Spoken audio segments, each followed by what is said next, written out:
Welcome to my next episode with Mum and me. As always, I'll put any links to anything I can underneath in the description, or if you listen on Spotify, direct links to this month's playlists.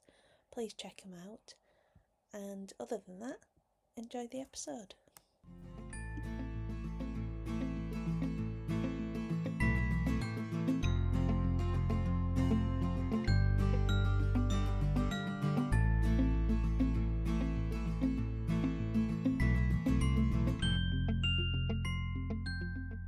Hello, Mum. Hello to you. How have you been? Just the usual, thanks. How are you? Well, I've had a bit of a rough week actually. As you know, I've had a flare up again as usual. Yeah. So I'm just recovering from that now, aren't I? Yeah, just sat up now. Sat up. So in my last episode, I was talking about ways that I'm trying to put in place for getting out and about and getting me out of the house. But as we know, with best laid plans, Of mice and men. it never normally works anyway. So since making my car bag and putting in place things to try and get me out and about, I've been out the house 0 times. So I thought today we could talk about when things go wrong and how it makes you feel, and also for you, with you going out, because you struggle with getting out and about. Oh yeah, that's true. So what do you think? I think how you deal with things depends on your personality as well. Yeah. And I think I've always brought you up, life's rubbish, love, get on with it. Not to dwell on things. Yeah. And my motto used to be, there's always an easy way around things. So if you can't do one thing, it doesn't matter, we'll do so and so, we'd say when you were younger. So I think being brought up like that has helped you. Yeah, and you can't. I try not to dwell on it too much, because it'll just get you down. I'm not saying I don't get down, but I do get down. But you have to try and think of other, like you said. Think, well, if it don't work out this way, try something. Do something else. Yeah, do something else. Make the most of a bad thing. Yeah.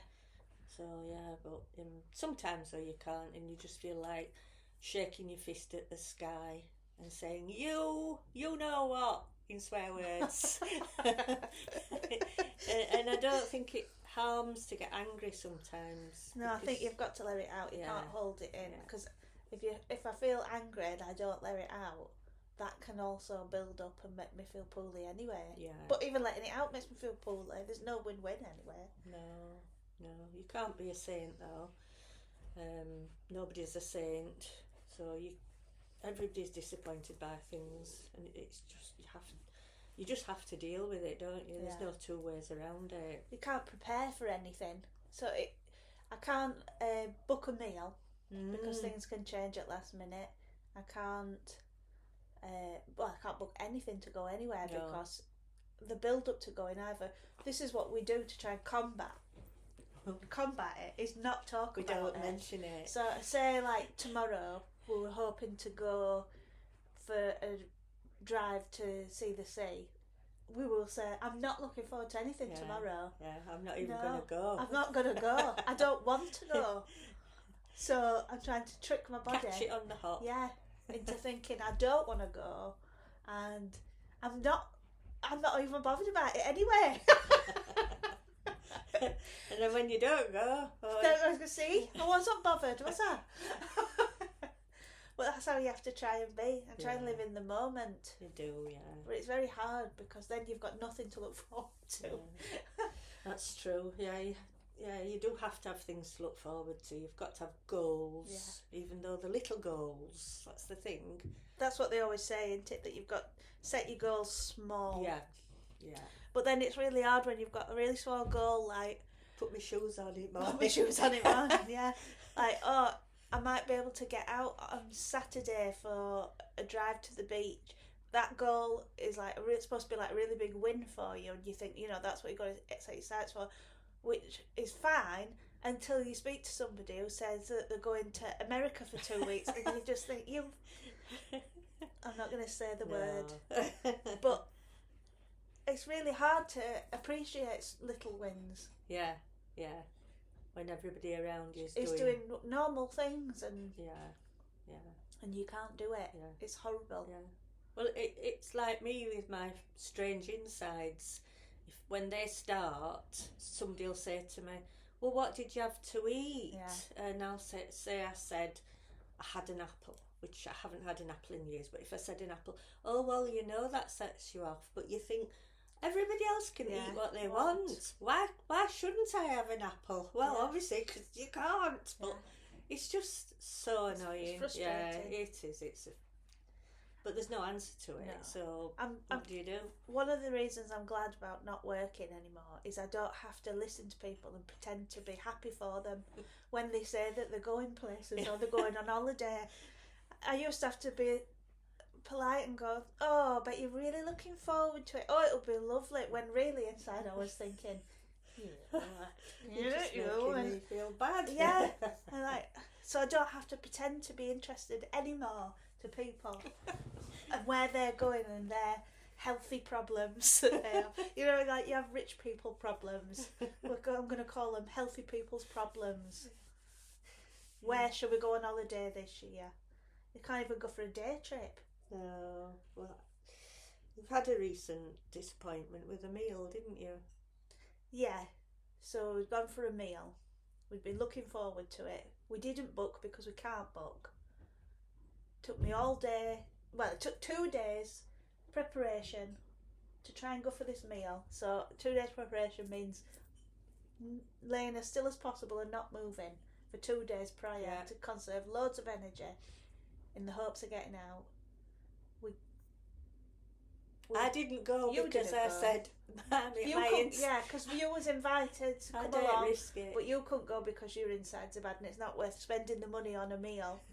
Pop it down the toilet when it comes straight out.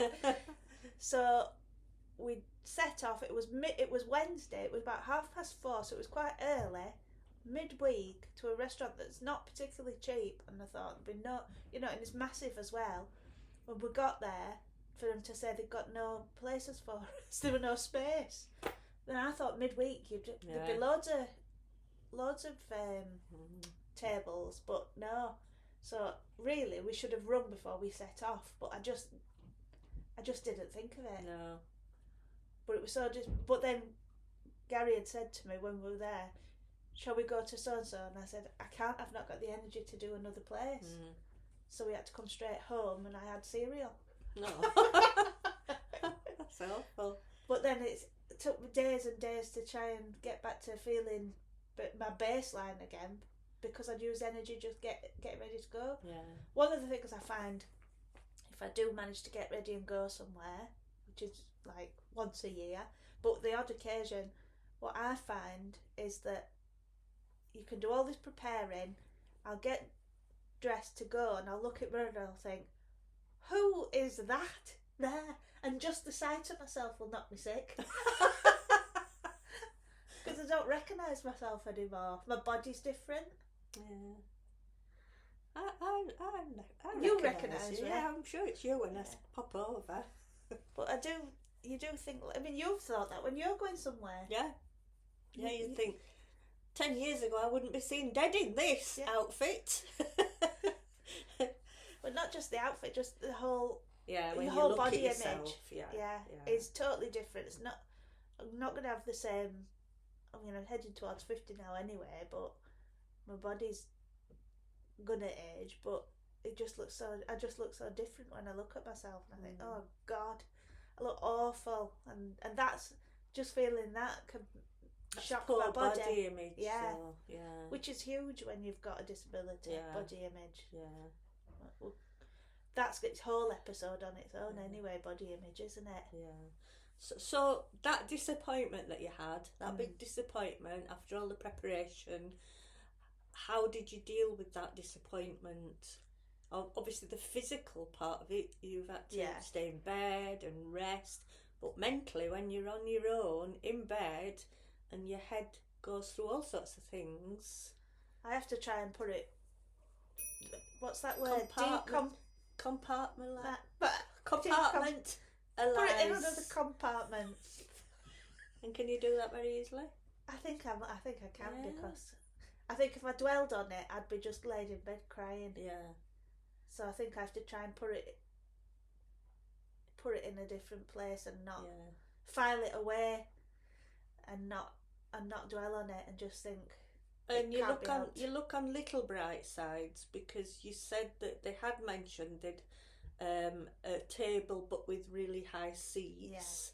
So you'd be thinking to yourself, it's a good job I didn't try to balance myself on there for an hour. Yeah. It'd have been uncomfortable. It'd been worse. But also you said about how large it was, and when you looked, how you thought about the distance to the loo and everything.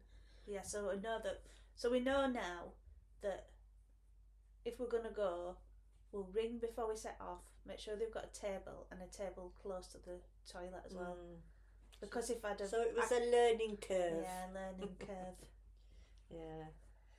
But still, the disappointment part, though. Yeah, and it's nearly 2 weeks later and I've still not felt up to trying it again. Yeah. Physically. Yeah. I've not physically recovered enough. Yeah. You see, you're different to me, because I have to stew on something. Yeah. So if something really annoys me, or disappoints me a great deal, I'll stew it over and over and over, and I have to do it for a certain length of time, which I'm not quite sure how long that time is, but then once I've done it, it's gone. But I have to stew it through first, and I don't know why. It's just my, it's not my learning style, it's my emotional style. Yeah. But yeah, I stew on everything. So I don't know who's right. Maybe I'll try that next time. You me with my stew, or you with your compartments in my brain. I don't know which. I just seem to have to get it out of my system, I go over it and think about how annoyed I am and everything. And I don't know why I do that, but then I'm alright. Yeah. But not until I've stewed it through. So there might be some sort of psychological term. That's more for like it. of like not. So I'm sort of compressing it, and you're. Yeah, I have to just get over it. Yeah.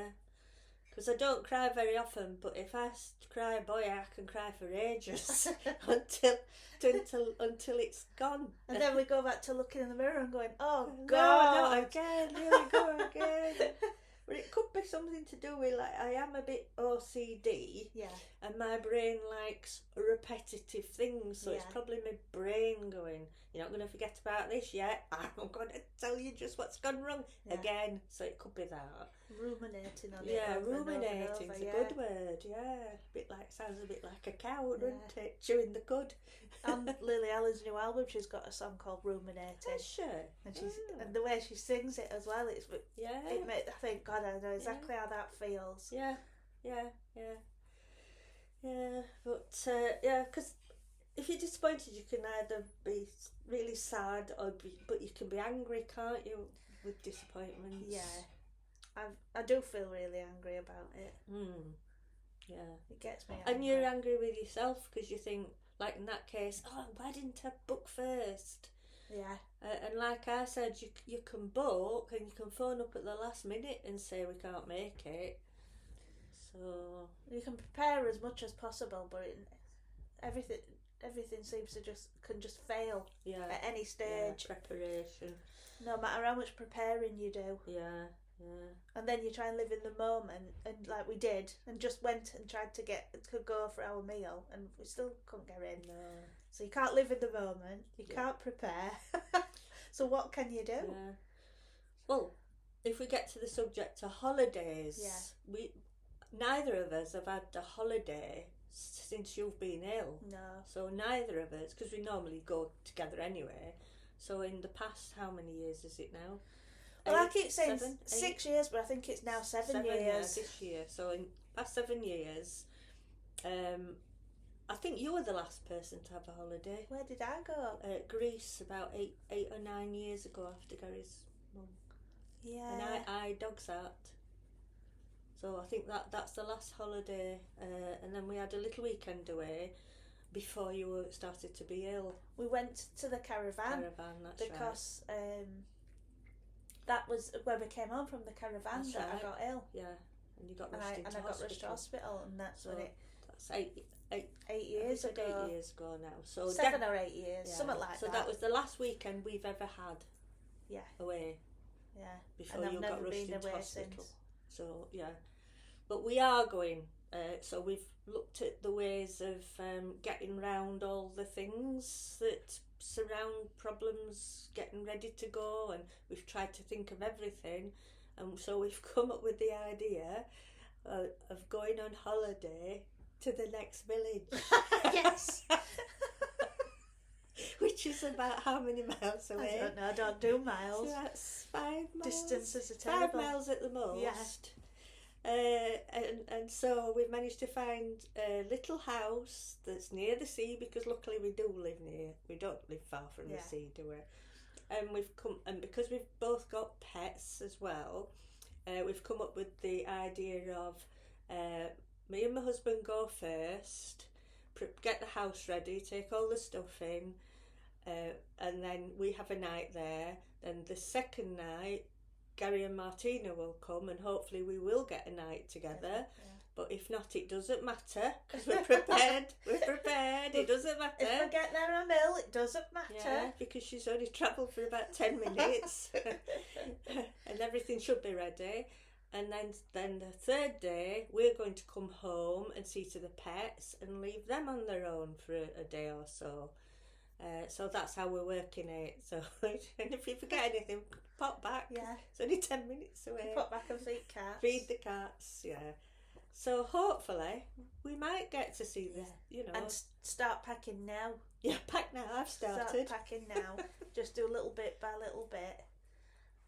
Because it's about 3 months away, isn't it? So, and I've got my car bag ready so that I can put all my soothing stuff on for the journey, and then probably get there and I'll go straight to bed and rest for a couple of hours. But then up in the bedroom, you can see the sea from the bedroom. Yeah, because we've got to get out the house somehow. So that's it. That's our first holiday, hopefully. Yeah, hopefully, yeah. And we say holiday, we were talking about a couple of days. Yeah. In a village that's a few miles away. Oh, it's just, that's our little win. Change is as good as the rest.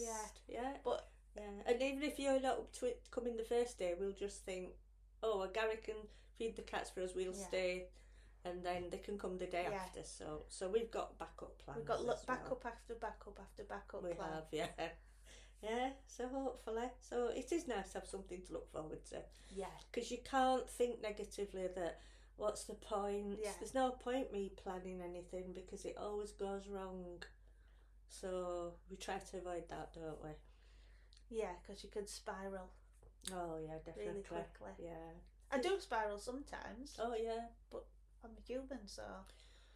Yeah, you've got to. You can't bottle it up all the time. It's not weak, is it, to have a wobbly every so often? No. I think you need a good wobbly. You need to get it out, otherwise you'll end up. I try to save mine till I've had a drink. And take it out of my husband. A lot of people do that. They do, yeah, that's true. Oh dear. But yeah, so that's how you dealt with that anyway. The non-meal event. The non-meal event. Yeah. Have you had any other non-meals? Plenty of non-meals. Non-meals, yeah. Non-event, yeah. So your brother came up to visit and you couldn't come over to see him?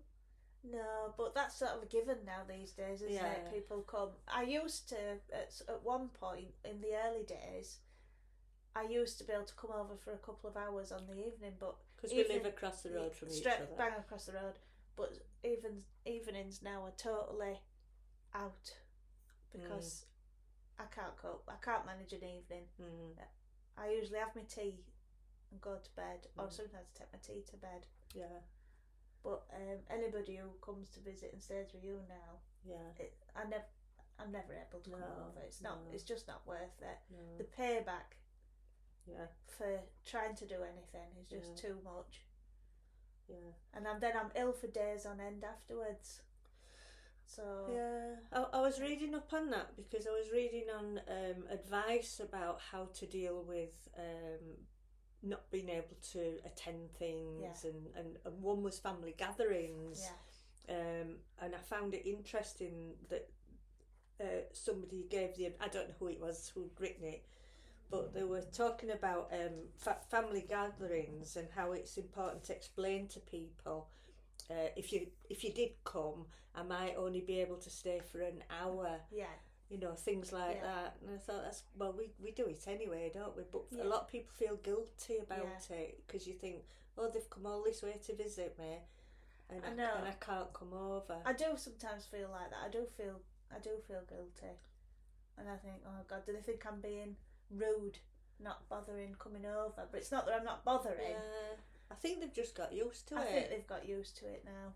I think that's what it is, and it's tough luck if you can't be responsible for what people think, can you? You know, you've got to. In fact, I read it said don't feel guilty if you can't do things, because why should you feel guilty? It's not your fault. No, true friends and family who love you will always get it. Yeah, I think. Yeah. I think now I do still feel guilty because they've come all this way, but they've not just come to luckily they've not just come to see me. Yeah. They've come to see you. Yeah. So it's not like loads of guilt, but I do think, oh well, I do feel a bit guilty because I'm bound to. But I think that if they love me, they understand, don't they? Really? Yeah, they do. Yeah. And if they didn't, then perhaps they didn't understand at the beginning. Maybe, yeah. I don't know, but you just can't be worrying about what other people think anymore. No. I think they don't understand elements of it. Yeah. Because unless you can live in my shoes, you're never going to understand it. They don't understand things like keeping track of people's conversations tiring, and lots of people talking in the rooms tiring, bright lights or any background music we might have on. Those all things, sensory things. Yeah. I've said to you this last year that sensory things have become quite an issue for me. I do struggle, and just when you come over and talk to me, if the telly's on, I have to turn the telly down because the sound of the telly and you talking, I find really gives me such a weird cringe. Not cringe. No. Cringe. I can't think of words, but it makes me feel weird. Overloaded. It just gives me a weird feeling through my body, like sensation and everything. Yeah. I just feel weird, and or if I'm having to look at something and try and concentrate on, say, and read a letter comes. If I try and read that letter and there's anything sound going off or anything, I can't read it. Yeah. I can't do that while there's anything else. So I have to do it in small chunks, and it's weird. People don't understand all that element of it. Yeah. I feel like that. Elements. I feel like that when I tried to do internet banking. Yes. Do you know how that makes you feel? Yeah. Because I'm technophobic. Yeah. Yeah. That's the type of thing.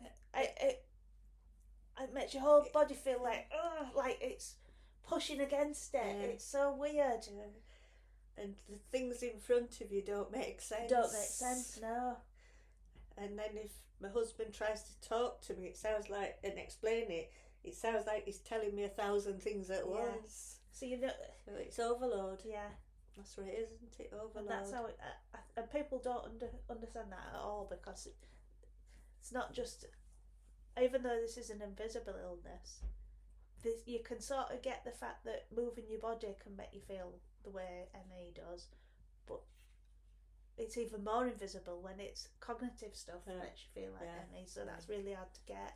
What's those things you put in your ears then? What's sensory earbuds. So how does it feel before, and then when you put them in, how does that feel different? It just well, here we go. Brain fog and word finding. Does it filter? Does it filter? It sort of filters it a bit, yeah. It muffles it all, so it's not so. So I can't think of word. So So what does it feel like if you have what are they called these days? Earplugs or something like that. What are they called that you listen to music on? Earbuds. Buds. That's the one. Yeah. All these words. So when you have earbuds in, and so you're listening to something specific through them, how does that feel? But I don't Oh, use them. Right. I don't go anywhere, so I don't need them Mm. to be out and about. And I don't need them at home. No, I don't. No. I could just put my music on if I want it on. Yeah. So so I don't really use earbuds. Yeah. I've got some over the head earphones in case I did want to, but I don't. I just put my music on. Yeah. Right. So, should we take a break? Take a break then. Yeah. Think about all these ear things.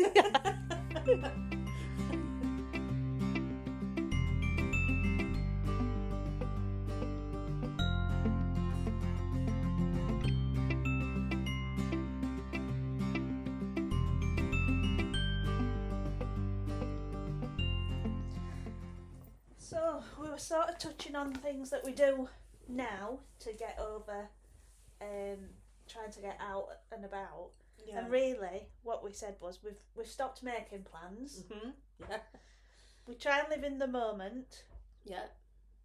But the one thing that I've thought of is that I say no to all invites now. Yeah. I don't even say if I could, I might make it for an hour, or it might look different if I can come. I'd have to do it like this. I just say no now. Because I know I can't do any of those things.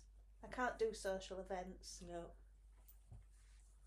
But you come up with some things that what people don't realise. That if you're able to go to a social event and you've got chronic fatigue or things like that, what was it you found? Well, it surprised me. I mean, I've been living with it now because of you for all these years, and you think you know all the things that affect people, and I'd read about just a simple thing like attending a family gathering. The drains on your energy are not just being there and getting. We talked about getting ready, didn't we? Yeah. The getting ready bit. Worrying about if you're going to be okay and all that stuff. You finally get there, and other drains on you personally as a sufferer with ME are things like not just we have mentioned the conversations going on, but if you are up to standing, you'll find that most draining than anybody who hasn't got ME. It's got more toll on your body. And the noise going on around you, but even the rich food, the party food or whatever, it's all different. Because if we've ever said in the past just you coming over to me or me coming to you or anything, I've always said there's no point doing anything when I've eaten. Yeah. Because eating, my body's burning energy to process that food, and and that's why at tea time, as well as it being, I've been up during the day. Food, as soon as I've eaten my tea, I'm no good to nobody. That's right, yeah. And the social interaction, like we talked about, keeping track of conversations, lots of people around you, the environment, the bright lights, background noise, the temperature of the room, and even the strong smells can affect you. Yeah. And it's just put me in mind, actually, of somebody I know who goes on a lot of cruises and everything. And when they were on the cruise, they met a couple whose wife had suffered with ME for about 10 years, I think, something like that. And she obviously was in a sort of remission. I know you don't call it that, it's more an MS term, but a sort of remission. But they thought she'd got better. Yeah, they did. They thought she'd got over it. So they booked this cruise to celebrate her getting better. Because she'd not been away or done anything for nothing. So long. That's right. Yeah. So they went to. I think the cruise went to America. I think it was Canada, wasn't it? Was it Canada? By the time they got to Canada, she was unable to get out of bed, and the whole of the cruise was spent in bed. Yeah. So all the planning they'd done, All the money they'd spent on and it, the money. everything they'd, and it set her back. Yeah. And her husband felt guilty. Yeah, he didn't want to do anything because she was in bed all the time, so he couldn't leave her. go. So the whole of the cruise was just ruined, despite all the planning. And I think that goes to show you that when you do feel quite a good day, like when you do feel not to go and do too much, because it's just a bugger. It'll get you. It'll wear you out. Yeah. So it's always be careful not to overexert yourself. It's not worth it. No. Pace yourself. Pacing's the best advice, isn't it? It is, isn't it? That's why they stick with that for things. But life's not meant for pacing, is it, really? No, it's not. I'm lucky Gabriel was like mid to late teens, wasn't he, when I started with this quite badly, so I couldn't imagine having little children. Must be awful. How'd you cope? I don't know how you'd cope. Yeah, very hard. Well, another thing about events that I don't go to. I'm talking as if like I know all about events and having ME while going to these things. I've never been to ME. But the thing that always played on my mind is if I was going to go, is if I could go as well, is these events with family or friends are used to seeing me pre-ME. Oh, yeah. Party girl. Dancing, singing, drinking till late in the morning, showing off. And then to go to something, if I went now and be in a wheelchair and no makeup on, because I can't put makeup on because it uses the energy. Because I used to have loads of hair. I've got every bit of hair extension and wig going, so I'd have loads of wigs, loads of makeup. So I wouldn't have any makeup on. I won't be able to do my hair because I've just had that all chopped off as well, haven't I? Because I can't wash it. So my hair's different, my face is different, my body's different, my appearance. So my appearance and my physical, everything mental, everything's different about me. I'm a totally different person to that person they would have seen it before. Yeah. And I don't want people looking at me like that. Yeah. Because they'll feel sorry for you. Yeah. Yeah. I don't want them feeling sorry for me or going, oh, look at her now. You know, like when Daily Mail does pictures of women. Hand behind the hand. Yeah. Do you know when people does pictures, Daily Mail does pictures of women, how they used to look and how they look now? That's right, yeah. I'd feel like I were in one of their articles. Yeah. What happened to her? Yeah. And that would be enough to make me feel so poorly not to go. Yeah. I know when people visit, they always go, "Oh, you look really well," but I don't look like that person before. No. I'm not that glam person. I don't look like that. It's impossible. I think you're glam. I'm not. I just see that baby I had anyway, so I don't see grown up people when I see my children. I just see those 3 babies.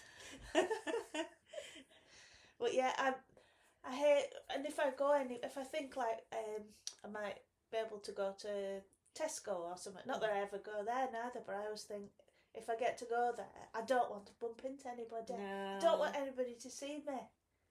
It's embarrassing. I find it embarrassing. Yeah. Yeah. And I think they'll be going home and going, "Oh, you should have seen what she will look like now."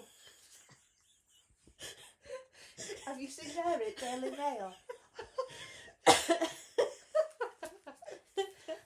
It's horrible, isn't it? It is, it's horrible. I'm trying really hard to put appearance behind me and think it's not important and not to focus on it. But I still find myself focusing on it. No, but you've not let yourself go, have you? I feel like I've let myself go. You've not let yourself go. When I look at myself, I don't think that's me there. Oh, it is. Is it?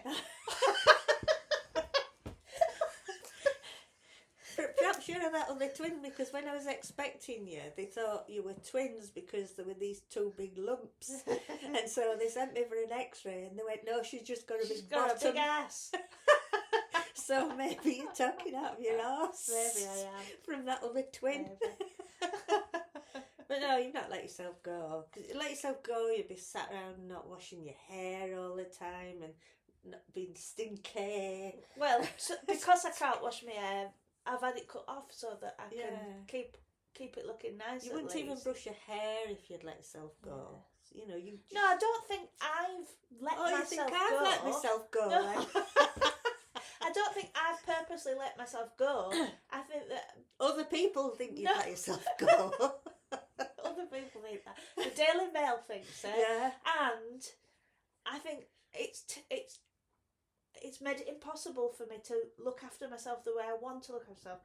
I want to get up and move and be able to move my body around so I've not got a big flabby belly all the time. I want to be able to put my makeup on. I want to be able to style my hair. That's how I'm used to seeing myself. Now I've got haircut freeze. I've got no makeup on. What does freeze mean? How do you mean?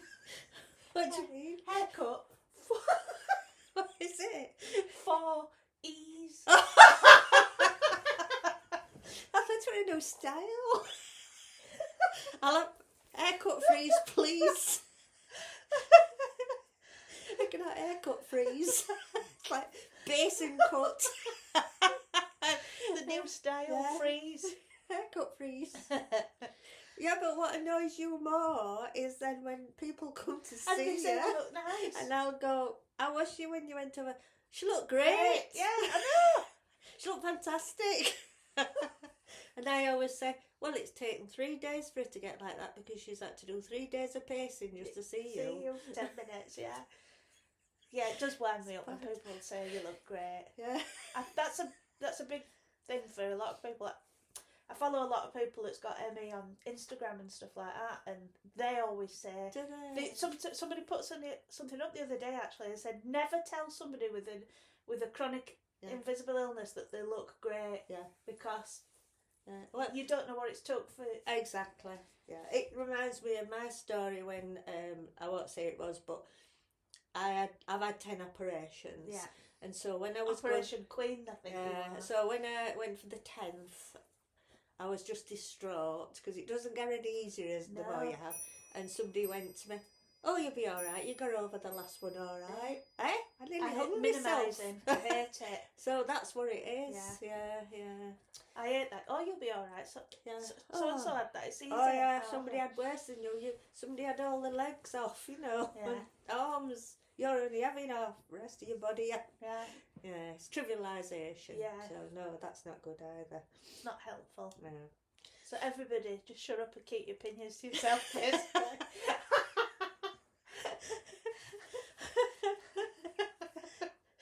Then the world will be a nice place. So, one of my... the most valuable thing somebody once told me, yes, and I always use it, when I was ill and I'd had all these bowel operations and stuff that made me want to just go and jump in. I'd even been to a graveyard to see where I wanted burying. I felt that bad, but I wanted to make sure I was in the right place. Yes. And the most valuable thing somebody once said to me was, treat yourself like your own best friend. Yeah. So say somebody said to Martina, I'm having a party, so why don't you come and help me get it ready, for example? And Martina felt if you were up to it, which you can't do, but if you were hypothetical. Oh, mostly, that other twin, your other twin, my bum with the big bum. So Martina said to me, I don't really feel up to going. I don't feel up to doing that, but I don't want to let them down. I'd say to her, if I were your best friend and I said that to you, what would you say to me? Would you say, oh, you should go and do it? Or would you say, Well, no, because if you don't feel up to it, don't push yourself, don't do it. You'll give yourself different advice to what you Yeah. would a best friend. Yeah. That's what I'm trying to say. So pretend you're your best friend and say to yourself, "You've done loads. You need to rest." Yeah. Just treat yourself as your own best friend and don't feel guilty about it, because your best friend wouldn't feel guilty about it, would Yeah. they? So that's my advice.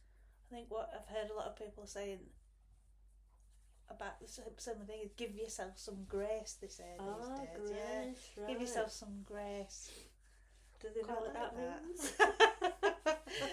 It sounds nice, doesn't it? Yeah, Give and don't yourself feel some guilty grace. if you feel sorry for Don't yourself. feel guilty, yeah. Sometimes as well. You've got to feel sorry for yourself. I hate people making you feel horrible for feeling Yeah. sorry for yourself. Yeah. When I was speaking to my friend about her mental health issues, and she was saying somebody had said to her, well, there's people worse off than you in so-and-so, but you can't think like that. No. It's like when you're eating and people say there's people starving in Africa. You can't think like that. That's not going to make you feel any better. It's not going to make you feel any better. There's always going to be people worse off than everybody. Don't mean you can't have some sympathy for yourself in your own situation. Otherwise, nobody would ever be able to feel any sorry for themselves at all. No. So that's not helpful. No. There's a lot of unhelpful people. There is. You're helpful though. Alright then, thanks. Did you want to say anything about how things have changed for you since you stopped work? Yeah, I think sort of what we've covered today about Less money. Less money, and I've More got thicker bills. because I'm not using my brain. But something like what we've covered today is they're not having to bother pretending I'm interested in people who don't matter to me, and people that I thought I was on good terms with and friends with, and I was placating them, pretending I'm interested in things. I don't have to do that anymore, and I've never heard from them, so they were never important in the first place. Yeah. And I'm enjoying not having to bother with people like that. Yeah. And that's made a huge difference to me mentally. I'm not worrying about what anybody's thinking about me there. Lack of deadlines. You haven't got to get up for a certain time. I don't have to, that's the thing as well is sleeping at night. I struggle really bad, and I take 3 different tablets to try and get me to sleep and keep me asleep. And if I can't sleep, I don't have to worry now. Oh, well, I've got to get up and open that laptop in one. I don't have to do that now. I can think, well, if I can't sleep, I can't sleep, and I can have a nap in the afternoon. That's right. Yeah. I don't have to get up in the morning. I can sleep in. Yeah. I can be ill. Yeah. I can feel poorly, and it's got no consequence on anybody else. And you haven't got the guilt trip of other people taking covering up the my slack. work. Yeah. So you don't have to. I don't have to prove that I can work to them. Like when I struggle to do everything, when you've got a disability, I think a lot of people say this, that you often work more than you should, really, because you're trying to constantly prove you can do your job. Yeah. And that you're worthy of still having an employment with them. And when it shouldn't be that way, but that's how a lot of people see it. And just all that stress of all that is just lovely. That's gone. Yeah. And that has made a difference. Yeah, definitely. Yeah. It's only just sort of sinking in now. Wow. Yeah. I'm finished with it. What I like best about not working is not having to ask for holidays. Holidays, yeah. It's always been a thing. I know. Can I have a day off? Yeah. It's horrible. Yeah. It's horrible, isn't it? Yeah. It's like they're the boss of your life. Yeah. Not your just job. It feels like they're the boss of particularly when your you've life. got kids and you're all wanting the same school holidays off. It's so difficult. Yeah. But that's what I like the best. Not asking people for holidays. Yeah. Yeah. It It is nice, that. Yeah.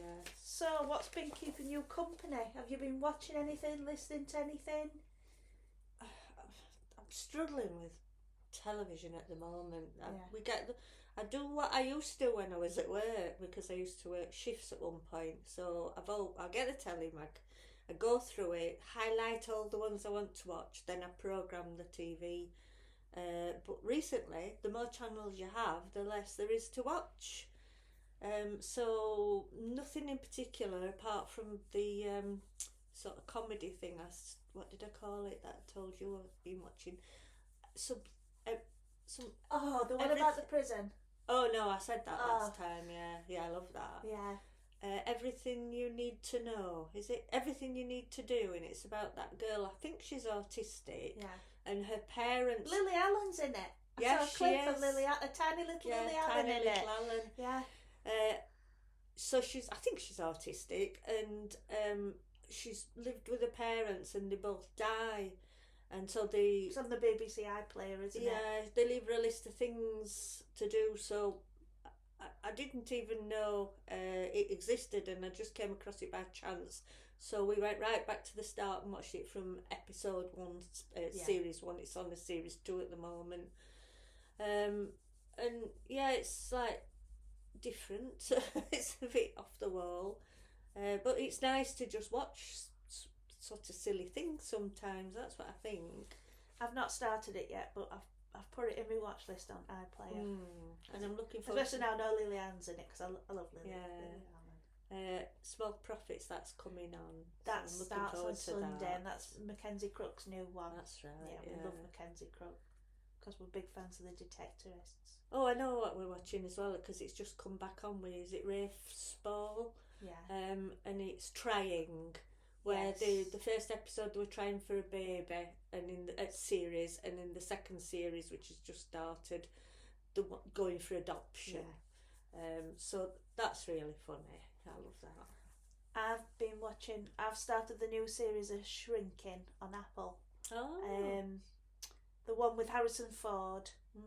And he's got Parkinson's, and it was really nice because in the first episode Michael J. Fox was in it, and obviously he's got Parkinson's, but it was just nice for him to put somebody who's got Parkinson's into the programme, because it's not often people have got a set.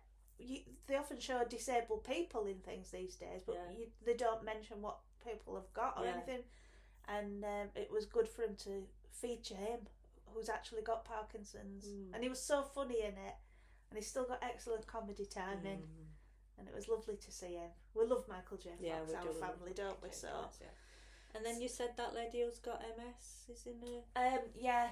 So Grey's Anatomy have cast Jamie Lynn Sigler, who was out of Sopranos, and she's got multiple sclerosis.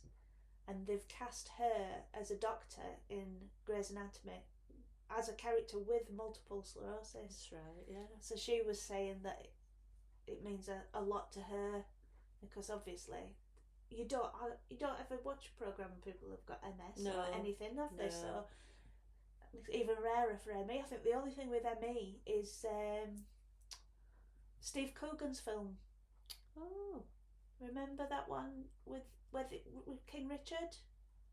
Where they found his body in the car park. Yeah. What was that called now? Oh yes, because the lady, is it the lady who found? Her that found that she had MS. She had MS, and she talks about it in Is it MS or ME? ME, yeah. She's got ME. That's right, yeah. Did I forgot that? Yeah, you're right. Yeah. And that was the only time I've ever seen anybody have it in any type. Oh no, I tell a lie. The other one, it's Golden Girls. Oh right. Dorothy, is it? Yeah. There's an episode where she goes up to a doctor who's in the middle of a meal, and she has a go at him because she's got ME, and he's treated her like she's a. How many years ago? I know. Wow. In fact, I've got that clip, and I've got a clip of Steve Coogan talking about ME on my TikTok. Right. So if you look up Chronically Glitched on TikTok, you'll find both those clips on there actually. Oh God. Because I think it's very rare to have them, but they're the only two. So Yeah. Be interesting if there's any more anywhere. It would Anybody be, been yeah. mentioning it? That's right, yeah. It would. Other than Ricky Gervais slagging it off Oh. and saying derogatory I things know. about it. Yeah. We've got Steve Coogan on our side, and he hates Daily Mail, so he also will agree with me when they do photos of what she looks like now. That Scottish chap as well with the silvery hair, didn't you say he's ME supporter? Didn't you go on a quiz? Yeah, Mark Bonner. That's right. He has a couple of friends who have got ME, and he went on the Traitors, and although for some reason when they did the celebrity Traitors, they didn't ask them what their charities were they were playing for. Right. But his was ME. ME, yeah. And he went on, I think, Celebrity Catchphrase, and to raise money for ME on there as well. So he's a supporter. Oh, good for him. Yeah. So I think he should come on this podcast and talk to us. And I don't know why they don't publicise about the ME lottery. Yeah, I didn't even know there were one until you joined it. I've just joined it, ME lottery, and it's only £4 a week. Yeah. And it's nice to know that... Is it the ME Association? Yeah. Is it theirs? Yeah. It's nice to know that it's going to a decent charity that we support. So, yeah, exactly. Right. Okay then. So thanks for joining me again, Mum. Oh, you're welcome. Mum and me. That's what I call us when we're together. Mum and me. I know what you call us when we're across the road. Them two feckers. It's Irish, it's not swearing. Okay. Okie dokie then. See you next time. Bye.